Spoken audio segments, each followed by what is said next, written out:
Alrighty guys, welcome back from the LEGO set review from BrickByBrick, and today we have set number 75230. This is the Porg, someone called it the UCS Porg, containing 811 pieces, retailing for $69.99. This is released as part of the summer/fall 2018 wave, which contains some of the second wave solo sets and some other miscellaneous stuff. But the box here looks really nice. I like the ahch-to background. It does show you down in the corner the little Porg there.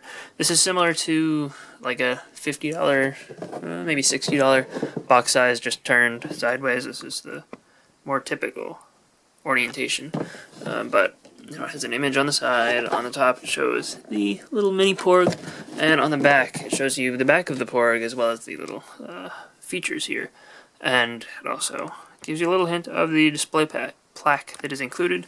There's one instruction booklet, which I believe this is the same exact size as BB-8, which this is designed to be approximately the same scale, as the same style of set as BB-8 is. And actually there's a look at all of the sets that came out the same wave as this one, and you know, and look at all the figures from those. You know, not too much else special about this instruction booklet, but it is a nicely bound, you know, kind of feels nice as far as instruction booklets go. But let's take a look at the build here. You know, for $70, it's the cheapest of the 3 buildable characters that are currently out. So, you know, maybe it's the worst, maybe it's really good. So we do get a little display stand / plaque, but unlike with BB-8, this plaque is a standalone, separate build. You don't connect the large Porg, I should say, to this. You do connect the little small mini one, which we'll take a look at in just a second. But this is a large sticker. It's not too difficult to apply, but it's not like an easy, simple sticker. You know, it looks nice, matches the style of the UCS plaques. You can angle it up and down, you know, if you wanted to, just a little bit. I guess that would probably depend on your display angle, but then Porg is attached just with a jumper. And the little minifigure size Porg is exactly the same as the one from ahch-to Island, I believe. I think it's slightly different, just in different part colors on the body from the one introduced in the UCS Millennium Falcon, but it does retain the same head print, and that works really well. It's done on a BB-8 head, and you know, printing is good, wraps around nicely, and you know, the build of the body is kind of neat, and I like that, you know, it does kind of require you to build it, so, you know, feels Lego in that way. But, you know, it looks good, it's respectable, and it's always useful to get another one of these. You know, like with BB-8, the BB-8 figure was kind of whatever, because it is so common, and if you're a Star Wars collector, you probably already had it. But, you know, this one, even if you already had it, you know, you can have an army of Porgs. I mean, I guess you can have an army of BB-8s, but you don't really need one. So this is a nice little figure to include. And then here is the finished model of the Porg itself, and you can see, you know, the display stand looks nice next to it. I guess you could put it on either side. You know, it looks nice. It helps fill it out if you're putting this all by itself, but you don't really need the display stand to make this look good. It's a nice, pretty sturdy model of a Porg. It's built around a Technic frame on the inside, and like whole sub-assemblies are just attached on. Let's see if I can remove this with ease. Yeah, there's a look at the guts of the Porg here, and you just kind of build panels on. They're easier to attach and remove than the BB-8 ones were. Not that those were difficult or anything, just, you know, they were a little bit more sturdily attached. Not that these are going to fall off at all, but, you know, yeah, those ones are just, the ones on BB-8 are just hard to remove, just trying to pull them off. I do have some orange down here at the feet, and the feet are a little bit posable in nature. You know, you can kind of swivel them in and out a little bit. They're on Technic pins, and you know, just attached like this. But they have pieces in there that restrict their motion from side to side with that and that right there. And you can kind of move the toes up and down should you like, you know, and kind of get a couple different poses there. I think the middle toe might be intended to go up a little bit compared to the other two, but you know, you can also just make them all flat, and you know, those do a good job of creating minimal gaps there. And I mean, other than that, on the base it does just have an additional tile here to give it a little bit of extra stability, so it's not just resting on the feet. But you know, it works pretty well, and you do have a good amount of wraparound of the white here. Kind of creates a good line. You can't really see under the wings too often. There's a feature that goes with that, which we'll look at in a second. On the belly, the feathers are supposed to be a little bit softer, so minimize the studs there. That's kind of a good look, clever technique.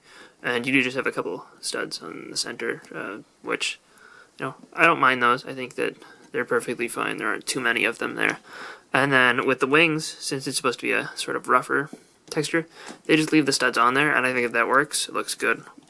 Perfectly fine. You get a little bit of color with the sand blue and orange at the end of the wing feathers. And, again, that's appropriate, that works. And then moving around the back, you'll see we have a lot of use of these kind of rock-like pieces that were introduced for Nexonites. And they're used throughout this model to create a sort of feathery look, and I think it's actually really effective, especially down here around the tail. I think that works all really well, and comes together pretty nicely. And yeah, I mean, I don't know. I just think it's really well done.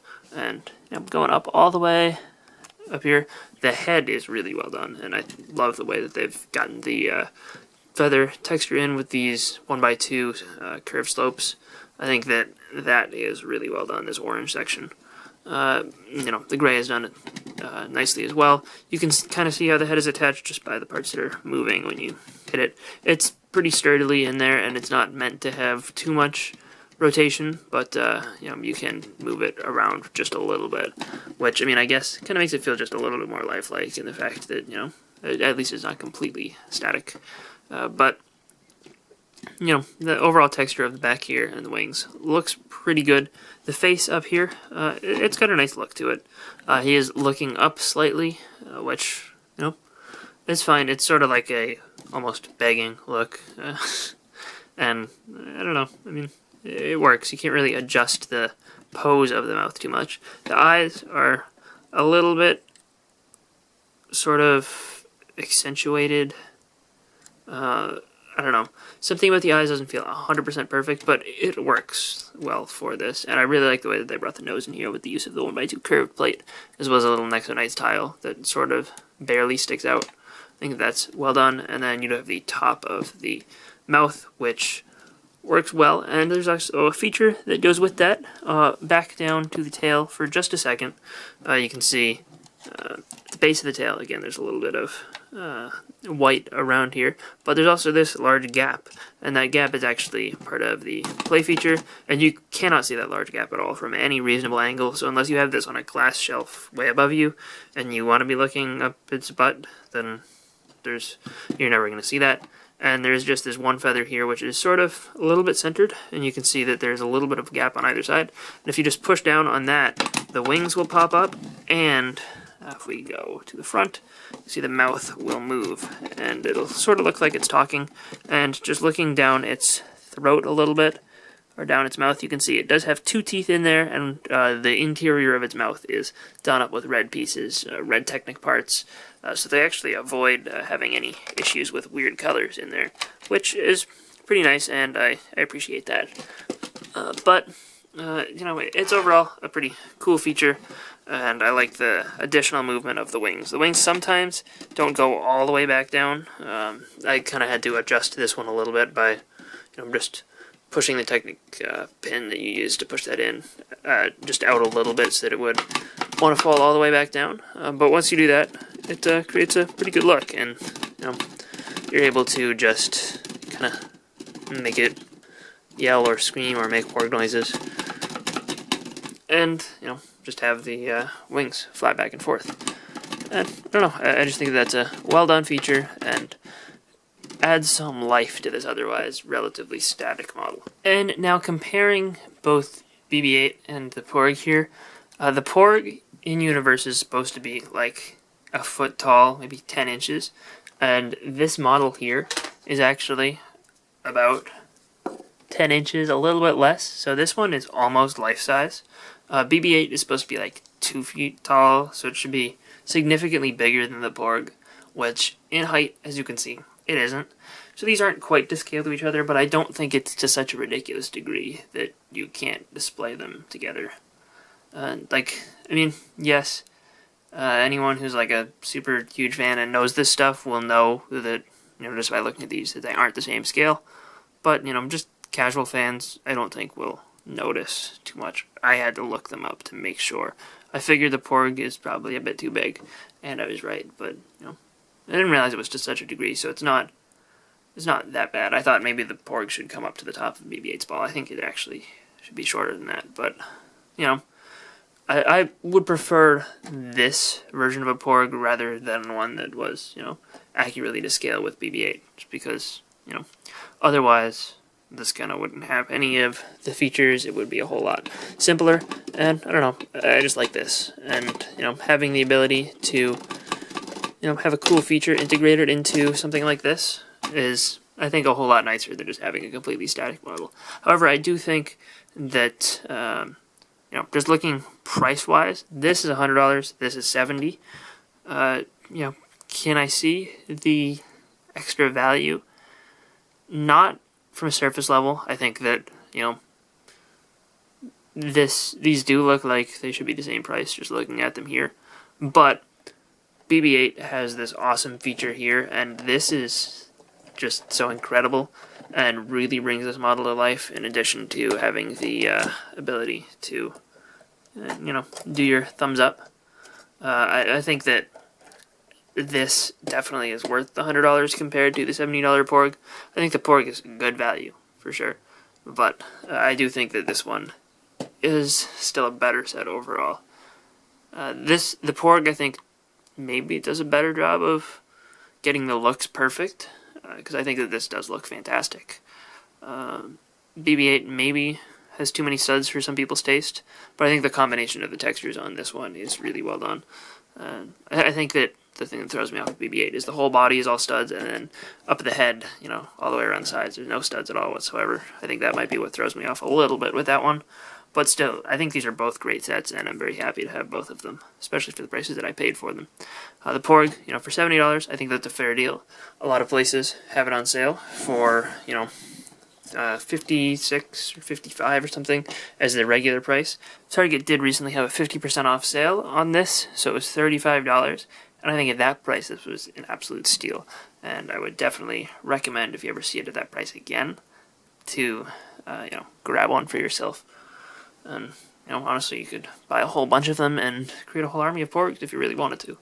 So anyway, I hope you guys enjoyed this review. If you did, let me know in the comment section down below, and let me know, do you guys like the Porg better, or the BB-8 better, or Yoda better? I don't have Yoda yet, but I'm thinking now that I've kind of gone all in. I think I'll probably end up getting Yoda before that one retires too. So anyway, let me know what you think. Which is the best of the three? Do you like the Porg? Is it worth the price? Is BB-8 worth $30 more than the Porg? Let me know in the comment section down below, and I'll see you guys all next time. Bye, everyone.